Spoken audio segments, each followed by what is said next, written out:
ba yun? Masabay pa. Oh! Pars! Mars, Oh, Pars, anong ginagawa mo dito? pasok mo na ba? Ano papasok mo? Hindi, may dala sa ulam, Mars. Oo, sige, pasok. Pasok. Ito, Salamat, Pars. Ano ba itong dalawang Pars? itlog, Mars. Itlog. Bagay yan sa Mars, sa itim na hotdog. Itim na hotdog. Meron ba ganun?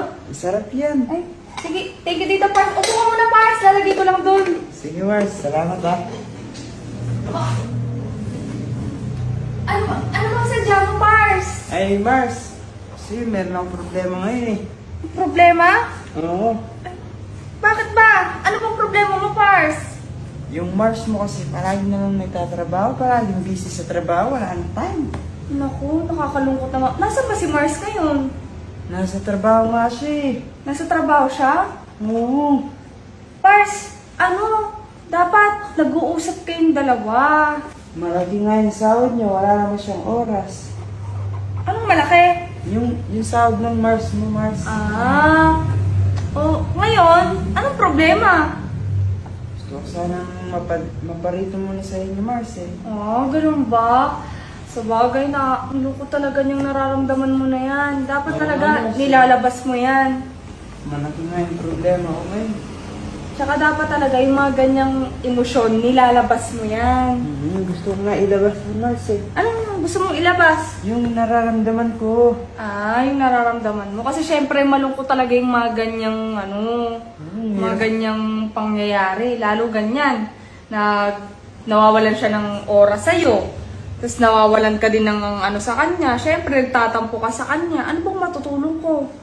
Yung dalawang Anong matutulong ko?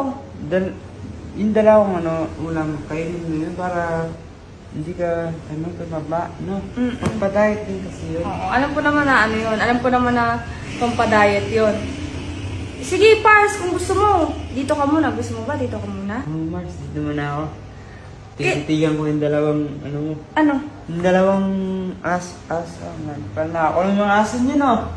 Yung mga Yung iba, gumagala, pero may aso ko na kayo dito.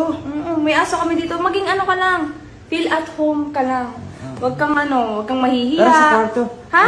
Taras, sabi ko, linisin natin yung mga sapatos niyo. Kasi madumi na, Medyo parang...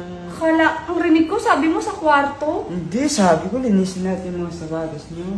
Sige, dyan ka muna ha. Sige. Kung may kailangan ka, mo lang ako ha. Sabihan mo lang ako ha.